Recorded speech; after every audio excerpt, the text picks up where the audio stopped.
Ito po yung automatic machine mga kaludi.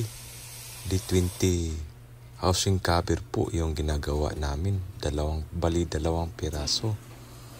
Yun po ang ladle. Tagakuha ng aluminum sa furnace. Yun po ang trabaho ng ladle mga kaludi. Yun po siya yung tagasalin. Ito po yung items. Tsaka ang instructor naman yung tagakuha ng items. Tsaka automatic spray po mga kaludi lahat. At kasi naka-automatic. Lahat po may mga sensor yan. Yung sa injector, sa extractor para mag-spray. Saka sa chatsol, yung bali piston.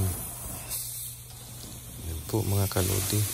Napaganda po yung automatic kasi maghintay ka lang sa likod ng items.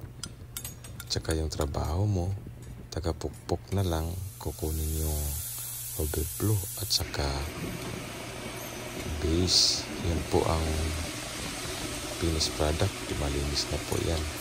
Ilagay na po yan sa box mga kaludi. Yun po ang kabuuan ng 200 tons machine. Bago pa po yan. Maliit lang po yung mga items na ginagawa dyan. Kasi maliit lang po maliit na po na machine. Hindi kagaya ng mga 900 tons malalaki. Mga items na kayang gawin niya. Yun po mga kaludi. Yun po, i-share ko lang sa inyo yung trabaho ko dito sa South Korea. Yun po ang machine namin mga kaludi na maliit.